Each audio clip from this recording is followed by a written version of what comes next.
Earlier this week, Joe Manchin, oh, and Merry Christmas, by the way, Joe Manchin decided to take that Build Back Better bill, and he gave everybody in the United States an early Christmas gift by just taking that, multi-thousand page document, crumpling it up and kicking it into the fireplace like so many a dead dog, and treated it as such by turning it down in the Senate. He was not going to be going along with this absurd spending plan, okay? He said that the White House did inexcusable things in Build Back Better. And he's been a talking point lately, and he's drawn the ire of his own party and the different supporters, sycophants from the party.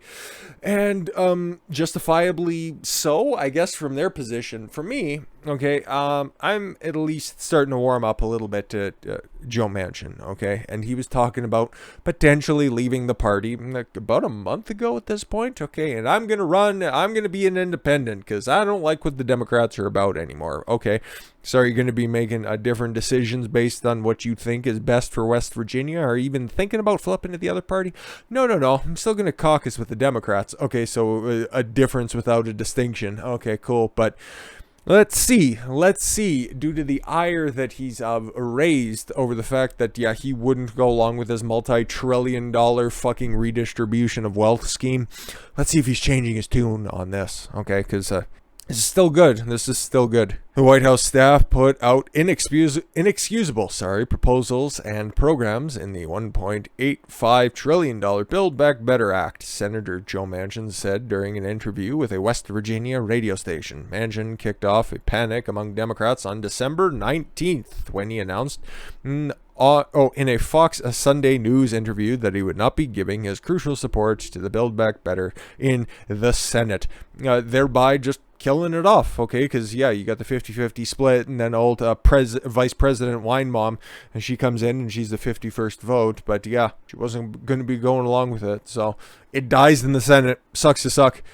This is a mammoth piece of legislation, and I had my reservations from the beginning, Manchin told host Brett Bauer. Despite working with President Joe Biden, Senate Majority Leader Chuck Schumer, and Speaker of the House Nancy Pelosi every minute of every day to make the bill agreeable, could you imagine being stuck in a room with three less enjoyable people? That's just like 3,000 years of political experience and not a thought shared between them. The most lucid of them is obviously Chuck Schumer, but that lecherous old creep, ugh. Manchin said he simply could not give the almost $2 trillion bill his support.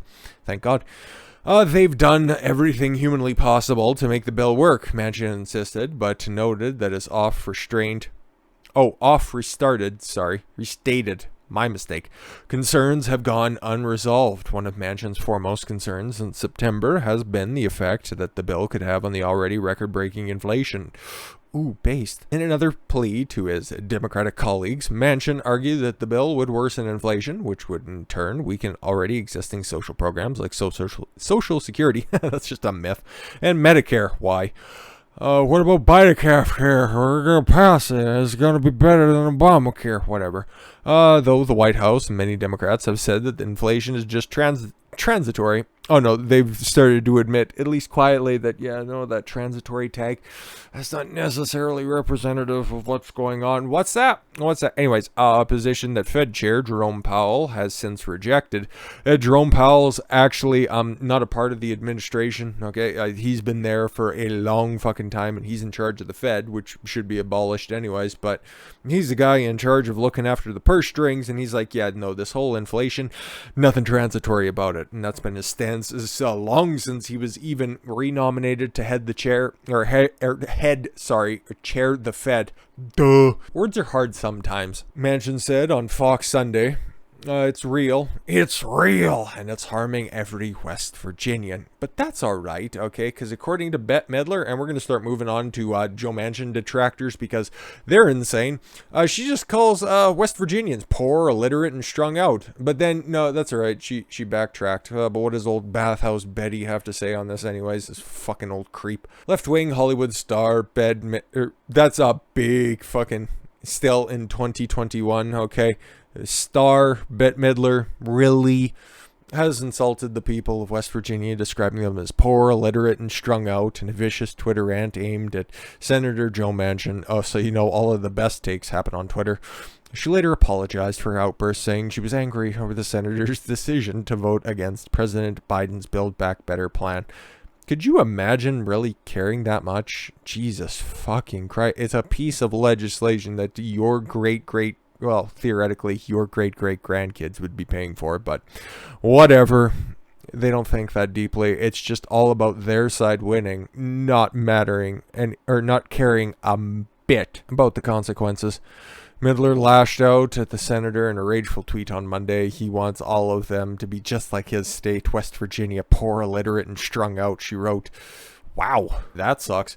After receiving almost instant backlash, Midler switched to damage control mode and then immediately started to call herself a victim. She issued an apology to the good people of West Virginia, saying she was seeing red over Manchin's decision. Still doesn't excuse you had to type it out, stupid, okay? You should have just said that your account was hacked and that's not your real opinion. West Virginia, it's great.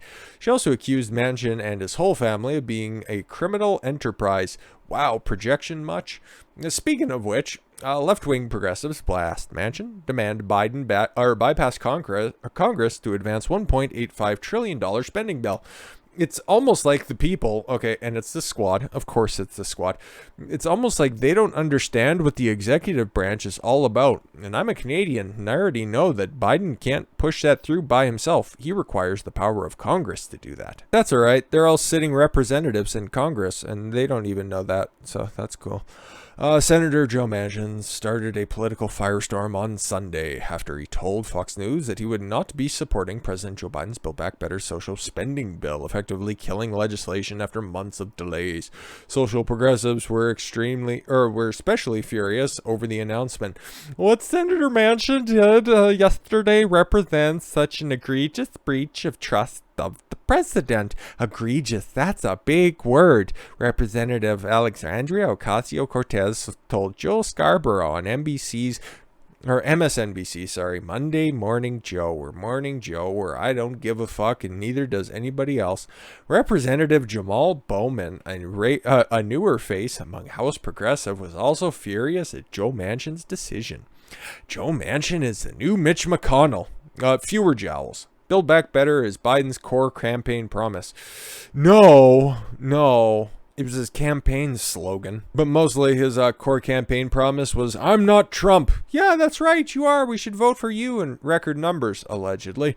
We did everything in our power to protect it and keep his/our word. Whatever. I said in a tweet, who gives a shit? He added, Biden is trustworthy.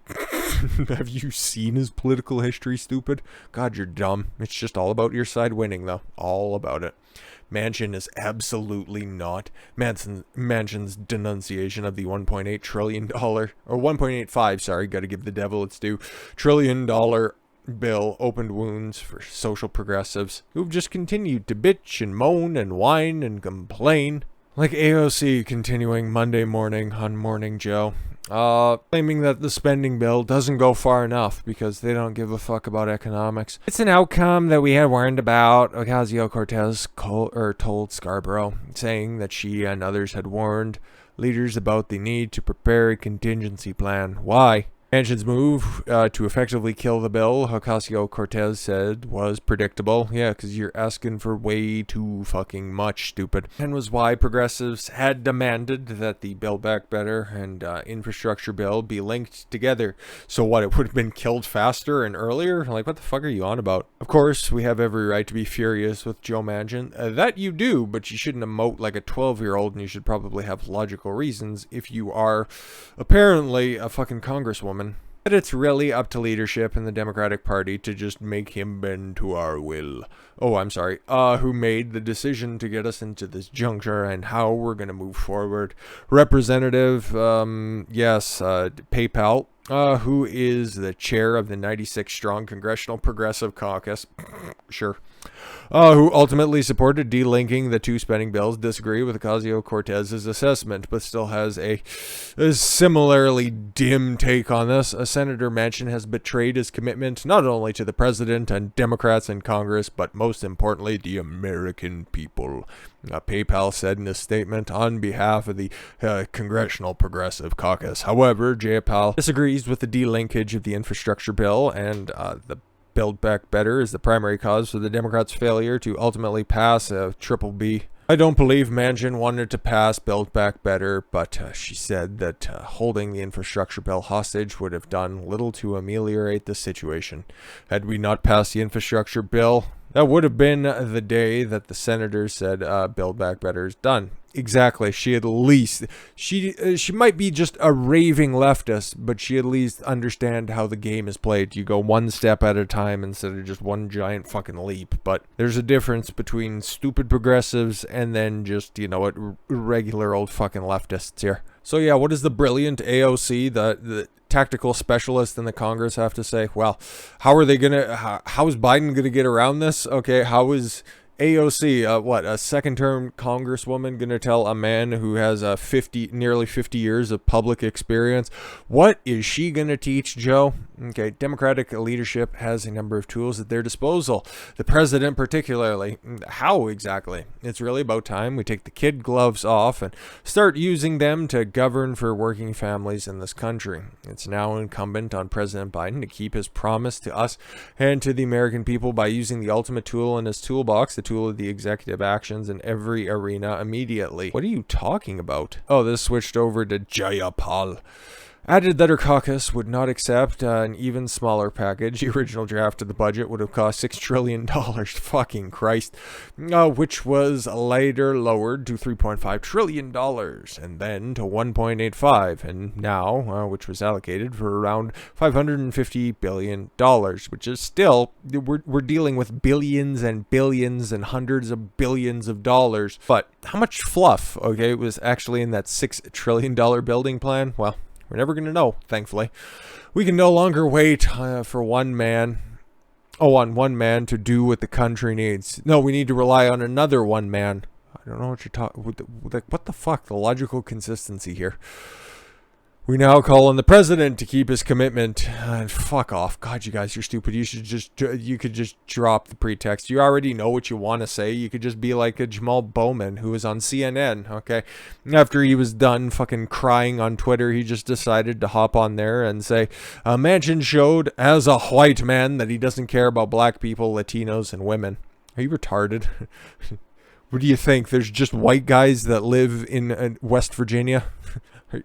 Are you that dim, or are you just trying to get a speaking gig on CNN? I'll just go with the latter. On Monday's broadcast of CNN's Don Lemon Tonight, hosted by somebody who looks nothing like Don Lemon, Representative Jamaal Bowman stated that Joe Manchin was merely a racist, and he doesn't care about immigrants, he doesn't care about women, and he doesn't care about the poor. According to Bette Midler, though, everybody who lives in West Virginia are poor, so I guess he does care about a third of what you're putting forth. Bowman said Manchin and his special interests, his donors, and his lobbyists. Oh, can we take a look at your purse strings, my dude? Anyways, we're cutting the bill for several months because they did not want this bill to pass. Why? Because the bill disproportionately supports people of color. Prove it. It supports people of color. It supports women. It supports children. Just because you say it doesn't make it true. It supports those who are poor and lifts them out of poverty. Keep repeating the same line over and over again with no substance to back it up. Why wouldn't Manchin want to support this? Oh, that would benefit West Virginians tremendously. Maybe it doesn't. Maybe he understands it a little bit better than you. But what do you know, okay? Joe Manchin's just been in the Senate for a substantial amount of time, and you're just a freshman congressman. Clearly, you know better than him, right?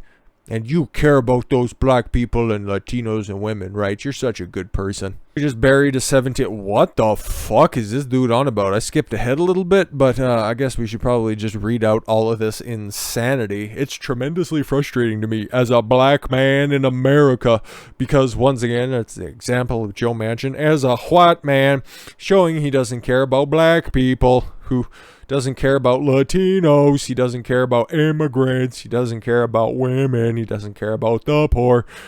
He is a millionaire, and he has the privilege to kick the can down the road and not vote for the bill, while the people in my district are suffering. Oh, really? Okay, well, what are you doing about it? Okay, are you just hanging out in Washington, far away from your constituents? I'm just saying, we just buried a 17-year-old who was shot dead in the head a couple of weeks ago. Okay, so how would passing a spending bill have helped that? Could he have held up the text of the bill and stopped the bullet from going through his skull? Perhaps. The bill has 2.5 billion in violence prevention. Oh, good. More violence prevention, but still at the same time defund the police, right? Okay, cool. The same way black and brown people and women are kept out of the New Deal. Oh, we're kept out of the New Deal. Okay, cool. Let's drag up politics from when Biden was just a junior senator from Delaware. Joe Manchin's trying to keep people out of the bill today, and that's unacceptable. We need to do everything in our power to make sure it passes. Well, it's not. It's dead. Sucks to suck, stupid. Move on to something new. But we got kind of a hodgepodge up next, so if you're interested in that, and it's one of the stories got a little bit of a holiday ring to it, and another one is kind of feel good, but it's kind of depressing at the same time. So if you're interested in that, stick around. This is going to be the most news intensive story of the day, and the rest of it, we're just going to be dunking on bad kids because it's Christmas, and I like to take advantage of that. With that said, thank you all very much for the gift of your time. I've been Don Consuelo. Why don't you follow your gut and get after it. Take care, everyone.